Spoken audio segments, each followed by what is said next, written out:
Hey guys, happy Friday. Hope you've had a good rest of the week. As you notice, I'm wearing the same shirt I wore the other day because for a read aloud, I have another Bigfoot, and this says Sasquatch.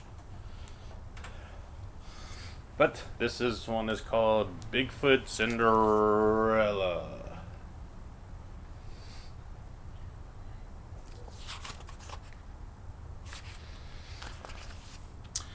Once upon a time, in the old growth forest, a band of Bigfoots lived. An enormous snag towered above the other trees close to their camp. Inside its hollow halls of bark lived a dashing Bigfoot prince. He was tall and dark as a Douglas fir, with feet like cedar stumps. He was as odoriferous as his tree home was coniferous, and so horrendously hairy that Bigfoot women near and far longed to marry him.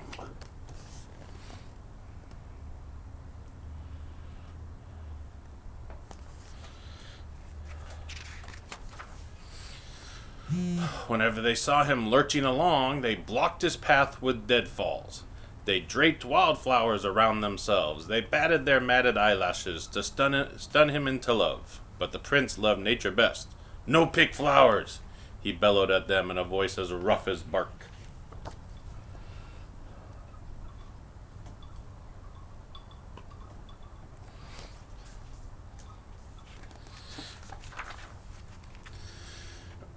In this place, there lived the Bigfoot woman and her 3 daughters. Well, really, only 2 were hers. The third was a stepchild. The daughters were puny things with dinky feet, almost furless as Bigfoots go, and as sour as little green berries. They spent their days bathing and picking their teeth with fish bones and sleeking their fur with pine cones. For fun, they threw rocks at spotted owls. The stepdaughter was just the opposite, nearly as woolly as a mammoth, golden as a banana slug, with feet like log canoes. She loved nature and would harm no creature.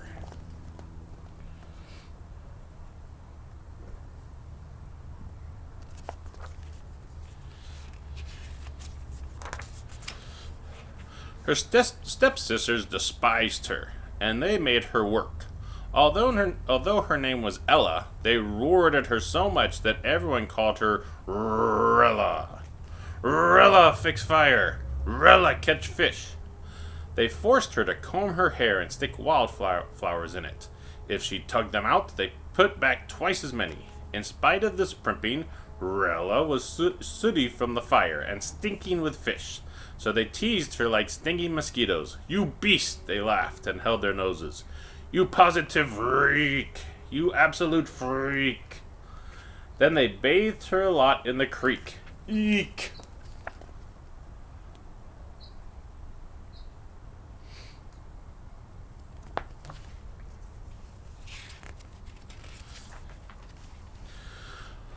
One morning, Rella went to the river to get supper. She fished all day and tossed her catch onto the bank in a silvery pile. Suddenly a grizzly bear appeared. He seemed hungry.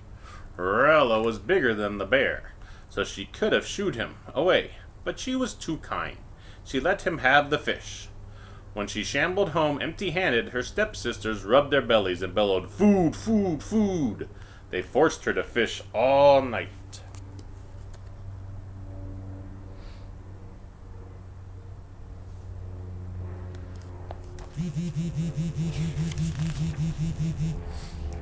Now, every year the Bigfoot Prince gave a great fun fest. There were gifts and food and games, like Jump the Fire, Bear Cave Hide and Seek, and Hurl the Hemlock. But log rolling was the favorite. This year, whichever woman rolled the prince off a log and into the river would become his wife. Rella's puny sisters hoped to dunk the prince. "When me snag putrid furball prince, me rule whole tree place," yelled the older one. "Me pick all flower," the younger one grinned. Then they bellowed together, "Power, power, power!" So they smoothed their pitiful fur, then spruced up with wildflowers, and wearing fine bark clogs to grip the log, they clomped to the festival. "Me go too?" Rella hollered after them. She adored to sweat and win at games. Her sisters hooted so hard they fell down. "You stay, catch plenty fish. We catch prince."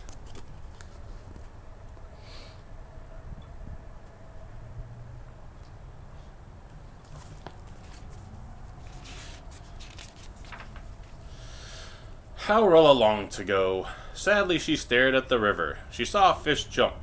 She made a wish on the fish. Me wish go fun fest. Me wish dunk prince. Heartfelt wish is true wish, growled a gruff voice, and so you go.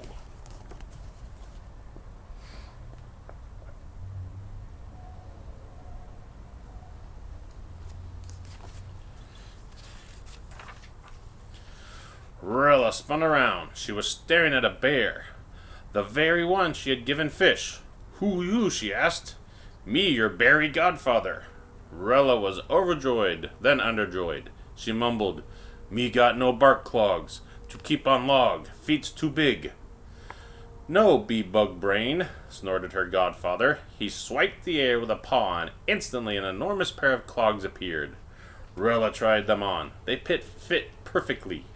Then the grizzly waved a paw over her, and poof, the wildflowers she wore were dust. He patted and matted her fur, and it tangled like the very forest floor.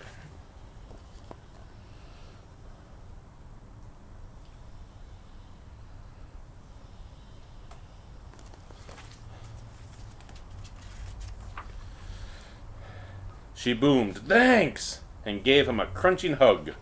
Be back sundown, he warned, or you be like sisters, make you. No furry and smelly, but plenty flowery. Rilla wasn't worried. She had lots of time. She skipped off, shaking the whole forest as she went.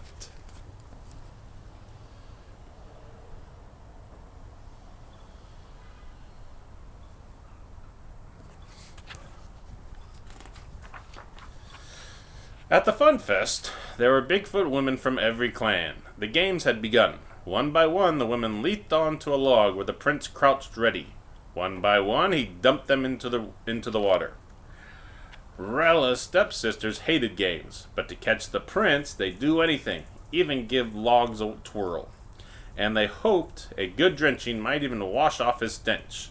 But they never got the chance. When their turn came, the prince saw their wildflower change and glowered. He tossed them in the water, snarling, No pick flowers!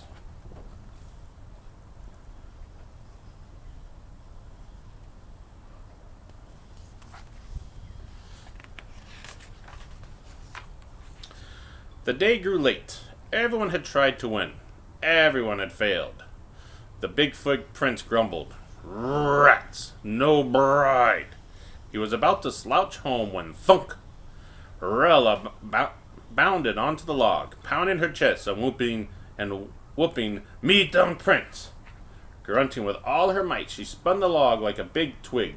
Then she gave it a twist and flop! The prince flopped into the river.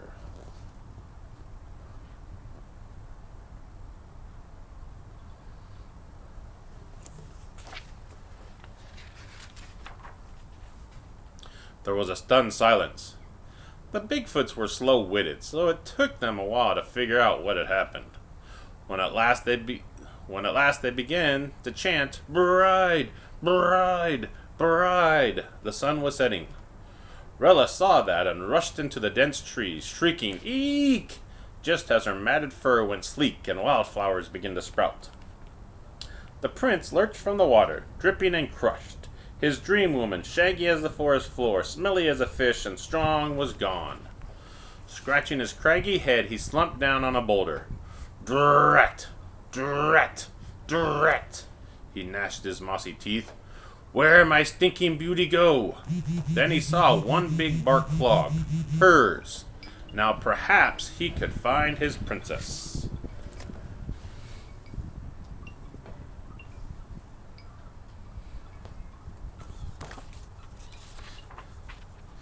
The prince shuffled from snag to snag, cave to cave, logging the lost clog.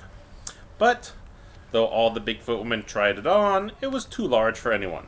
The moment he reached Rilla's cave, her stepmother and stepsisters pounced on the prince, wrestled the clog from him, and jumped into it eagerly.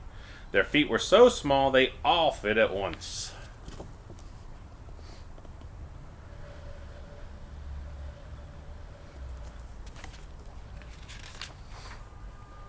Then Rilla bounded up, yelling, Me try, me. She did, and her foot fit the clog like a seed in a pod. When she pulled out its mate, the Bigfoot prince knew he'd found his bride. He thumped his chest and roared with joy. The stepsisters roared too. In tantrums, they yanked out some wildflowers and saplings. Their mother kicked the prince black and blue.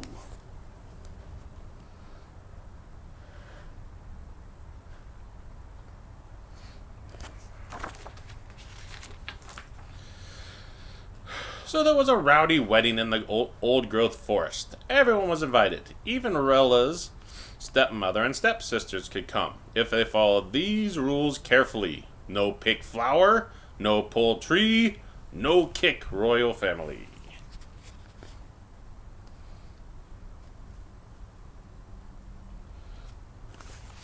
So, I hope you enjoyed Bigfoot Week. Have a great weekend. I'll see you guys later. Stay safe and healthy. Bye.